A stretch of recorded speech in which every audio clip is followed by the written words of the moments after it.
Here's how to cite a website in PowerPoint. First, make sure you have all the details you need from the website.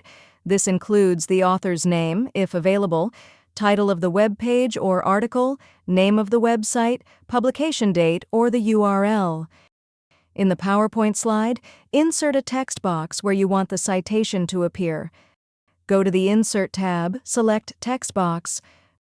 Draw the text box at the bottom of the slide in a smaller font size so it doesn't distract from the main content.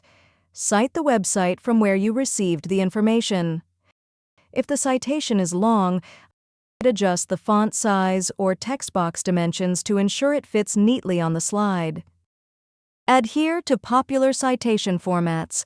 These styles form the bedrock of academic writing, ensuring a consistent approach to citing sources. If you found this video helpful, please click the like button and subscribe to our channel for even more helpful tutorials.